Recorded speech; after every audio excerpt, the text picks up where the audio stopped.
How's it going, guys? Welcome back to Manatee Gaming. So, as you saw in the title there, this is a really awesome day for Ninja updates and just updates in general. The patch notes are freaking awesome. So, I want to go over some of the most important things in the patch notes. I also want to discuss how some of these things can actually make you quite a bit of money if you try to take advantage of it. And yeah, so let's go ahead and jump right into it because it's quite a bit of things. I should also note, by the way, if you've been watching any of my other patch note kind of videos, I don't read every single note. I don't read every single fix. If you want to read all that stuff on your own, you can feel free to do it on your own. I'm just really reading the stuff that is kind of like really big to me, or stuff that I think you guys should for sure know and not miss it. So the very first thing we're going to look at is the stackable urns and new types. So this is pretty awesome, and a little bit of a discussion here with these because I think that a lot of people are just like, oh, that's sweet, and I don't know, maybe some people don't care, but you should care, and also how this changes the game and in total. So stackable urns and new types. So literally, we've got 4 new types of urns. We've got divination, farming, hunter, and rune crafting. They all go up to decorated. It's pretty sweet. So I have actually gone in the game and tested them and stuff like that. They're pretty awesome. I should note that you know, for some people that are like, wow, that's, you know, that can increase like your skills by like a massive amount. Some do, some don't. The divination one, for example, if you're using like if you're doing gathering incandescent energies, you're actually still going to be gaining like less than 10,000 EXP boosted per hour. So it's not really a massive amount of EXP extra you're getting. So it's pretty awesome. It takes about 15 minutes to fill up an incandescent urn. And divination urn while doing incandescent energies. So it's very balanced. At the same time, though, guys, we have to remember something with this. You're going to be able to take urns with you everywhere now because the fact that, you know, they're all stackable. So, you know, if you were doing the arc training, you were doing some other training that requires you, or not really requires you, but you know, you hop from place to place, or maybe you're going to be far away from a bank and you're training everything. Now you're going to be able to have all these urns with you stacked. So that means that you're not really going to have to bank to get more urns. I mean, you're not going to have to at all, actually, which means that all these training methods are going to be increased in speed. So what we have to keep in mind there is that literally that is an EXP creep, like power creep. It's a power ramp for RuneScape's EXP rates. Now, I don't really personally have any problem with this because of the fact that RuneScape has so much content in it that 99.9% of the players are never actually going to get what would be like a true trim completionist in the first place. I don't really have any problem with RuneScape, you know, continually power creeping their EXP rates, especially with stuff like, you know, divination and rune crafting and stuff like that. They're fairly slow as it is anyway, so it's not really a big problem to me. Also, it really just makes urns, you know, usable now because the fact that previously, when you had to bank for some things, it was like, well, I don't really want to go bank to get urns or whatever, so now you can have them with you. That's pretty awesome. So definitely go check those out. They are definitely worth checking out. So we're going to jump right into it now, guys, with the rest of everything else. So this is the other stuff. There are definitely some things in here that definitely matter, though. So the Bracelet of Clay will no longer consume charges while a Stone Spirit is actively banking ores when mining at the Ithel Soft Clay Mine. So this is actually pretty awesome with the new update because the Soft Clay Mine might be somewhere that somebody would go to get clay. The Bracelet of Clay is an item that you wear that will give you double clay while you're mining. So now it does not use up charges when you have a Stone Spirit, which is pretty cool if you're using those in combination. The description of the bonus package and sword polishing kits in Elop's reward shop, which is the artisan workshop, have been tweaked, so now it says you don't need them for the trim completionist. This is actually pretty awesome because I've already done my my requirements for the artisan workshop, but if you have not, then you'll find that it is kind of confusing to figure out. It's like, well, do I actually need to unlock that one in order to have the trim completionist requirement? So I actually, when I was doing that, I actually kept looking at my requirements to see if it had been checked off yet. And I just kept buying things to find out which ones I actually needed to buy. So this is actually really awesome and helps with the clarity of the game overall. Mining urns now filled and at the correct rate when using crystallize. That's pretty awesome. So now, you know, it's just going to be able to make those more, like, it's more fluid. That's awesome. Players can now burn driftwood on permanent bonfire structures. This is pretty cool for those people that actually want to burn driftwood. I would actually like to mention here, by the way, guys, that if you are reading this and you're like, cool, I can do my driftwood, I would actually personally recommend you don't do your driftwood on bonfires. You don't burn driftwood at all. Driftwood is actually better to be used to transmute into mushrooms. So if you want to transmute those into mushrooms, it's much more effective to do it that way since farming on the arc is extremely slow. The skeletal horror will now show correct amounts of life points in the preceding cutscene. Cool. That's actually not one that I want to really read, but whatever. Here we go. This is a big one. Shifting Tombs now allows Ironman and hardcore Ironman to form groups and play the content. They cannot group non-Ironman players. So a huge boost to people who are an Ironman and would like to do Shifting Tombs, so go check it out. Players can now get camouflage fragments from urns, chests, and doors in Pyramid Plunder. Awesome! We have better chances to get those camouflage fragments. Going to get those guys quicker. That's awesome. Saves time.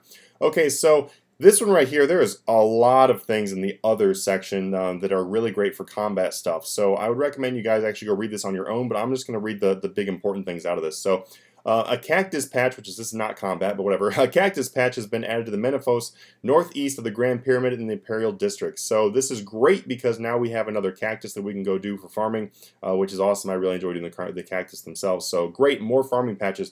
In my honest opinion, I really wish we had like 3 or 4 times the amount of farming patches. That way you could just continuously run farming patches and it would be a lot of fun. I would really like to see RuneScape be at that point someday where you can just continuously do like runs of farming and everything. I think honestly that would easily make farming my favorite skill in the entire game. So hint hint Jagex, please do that. 6 new hit splats have been added for players in EOC. Each choice has been selected via the miscellaneous options via window in the game settings. So this is pretty awesome. Because now there's all these new hit splats, even a legacy hit splat. And as you read down here, also you'll be able to find out that you'll be able to set the hit splats for other people as well, like so what you see from other players and everything. So that's really awesome if you want to modify the way that you see combat. Next thing is going to be players can now purchase Mazcab reroll tokens for 7.5k Techi, whatever it's called, is awesome, cool. It is now possible to share boss kill times in local, friends, clan, or guest clan chat via right-clicking the hourglass in the beast interface. Yes! Yes! In my opinion, being able to quick chat or share your achievements or other things like this is a really awesome way to bring the community together in RuneScape, because it just gives a whole new element to RuneScape when you can share these things with people, you can discuss these things with other players. I want to see a lot more of this kind of stuff. So I've always been a huge fan of quick chats and whatnot and showing people everything. You know, it's just a great way to interact with the community. And another thing too is just give you something else to go for in RuneScape. So awesome. Next thing here, skilling sets can now be reclaimed from Diango after keepsaking the item. This is really cool because there are some really cool skilling sets, such as the Thieving Kiss skilling set, which is an invisible camouflage outfit that who would not want to keepsake that. So now that you can keepsake that and then go reclaim it is badass, because now you can actually do that without having to get another set or something else. So awesome. Alright, next thing, the Soul Talisman junk chance has been adjusted to 0% in line with other talismans. Cool, that's the way it should be, because that was like the highest level one. The Soul Tiara is now tradable in the Grand Exchange. So this is a little beginning of what I was talking about in the title, guys, when I'm talking about making big money on the updates currently. The Soul Tiara is now tradable in the Grand Exchange. This is just one of the small little things. We're going to get into more things as we go in here, and you guys will see what I'm really been talking about in that title. But new tradable items in the Grand Exchange always means that there is options for us to make money with flipping, investing, and whatnot. So check out the Soul Tiara, see if there's anything there. Karis now works on Scarab X. So this is like a no-brainer. I don't understand why it didn't work before, but now you can use Karis on those. Also, the clickable area on corrupted scarabs in the Menaphos has been increased. This is really great because I literally made a video not that long ago that was talking about click boxes in RuneScape need to be improved. So cool. Next thing here, guys, the poorly this is some amazing stuff right here. The poorly cooked Karamwan trolls in the troll invasion minigame will no longer wander off too far. I don't know if you were like me, but when I was like a lower level player and I was trying to do troll invasion, and the stupid poorly cooked things would go all the way down to the end of the tunnel where you literally would have to run into the rock throwers in order to get them. Sometimes you would come near death or actually die trying to kill the cooked Karamwan trolls. So this is great, and why was this not implemented like 2 years ago? Alright, so players can now skip confirmation when charting chips while selecting Don't Ask Again dialogue option. Awesome. More chat that I don't have to read because I don't read it anyway. And right here, guys, right here, this is what I was talking about when I was talking about making the big money. So if you guys have watched my previous video about the Barrows sets, so I'm not going to make a video this time that's like, hey guys, I made $1 billion in 3 days. I'm literally just going to tell you in this one, and then you guys can feel free to go do whatever you want. So it's a little bit more hidden. So if you guys, for the people that actually watch my channel and everything, you know, now's your chance to go make some good cash. So Bandos, Armadillo, Sub, and Ceremonial Armors, which is basically all the God Wars Dungeon 1 stuff, have been added, so you have sets of those. What that means now is you can buy all the independent pieces and put them into a box and sell the box. What that is meant for every single other set in the entire game of RuneScape is there's massive margins on the sets. I don't really think there's going to be anything different about this one. If you guys would like a little bit more information about this, by the way, you can go literally watch my my Barrows video where I discuss the Barrows sets and selling the Barrows sets, where I make billions of gold doing that. I don't see why you won't be able to do that with this as well. We'll see how it goes, but go test it. This is me telling you a big hint, hint, hint. All right, so next thing here. The blacksmith within Shiloh Village has adopted a no-door policy. Actually, I'm not going to read all these, but the bank in Jatizo and the Ardun Monastery door. So this is all stuff that is awesome because these are all doors that got in your way for no reason. There was no reason for these doors to be closed. So this is really awesome for them to be now open, which is pretty sweet. I mean, I get it. I get it. Realistically, the doors would not be just open all the time. But, when it comes to, trying to make better quality of life, I really appreciate they did this. And, the immersion's still there. All right, so this one is really, really cool, guys. Really cool. And this also goes along with making big money on the updates. So the tool leprechauns can now store 1,000 super compost, was up from 255. So now all those super compost that you're getting from pickpocketing and whatnot can all be stored in there. Well, almost all of them, but you're able to store, 4 times the amount. That is awesome. I don't really understand why it was only 255 previously, because that wasn't very many when, you're like a super turbo farmer. Also, this right here is where the money comes in. Tool leprechauns can now store 255 planks.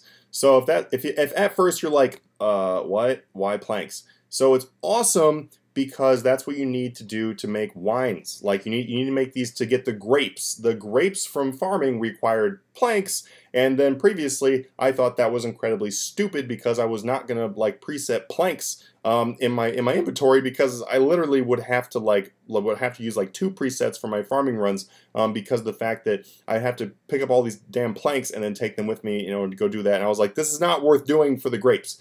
So I ended up doing other stuff rather than grapes and made money the other way. But now the tool leprechauns will hold planks, which means you can use them from the tool leprechauns in order for you guys to be able to do the grapes in a much more effective, easy, awesome way. And that is so cool. So cool.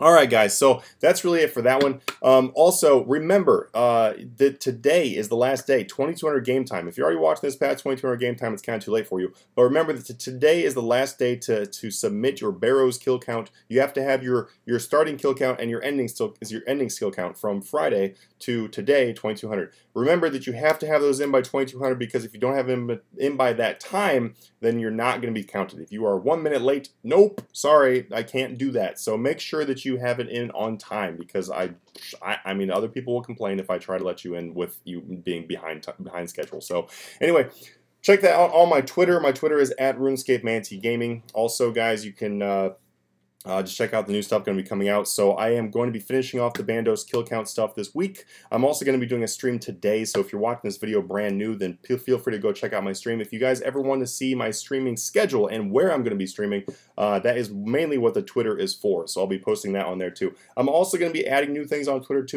I'm basically going to be posting my my RuneScape progress. So previously I had like progress videos for my main account. I'm mostly going to be putting up pictures of my RuneScape progress on my Twitter, because it's just going to be much easier that way to to be able to do that stuff. Every once in a while I might do like a thing, but I'm probably going to stick mostly to doing like series and stuff like that.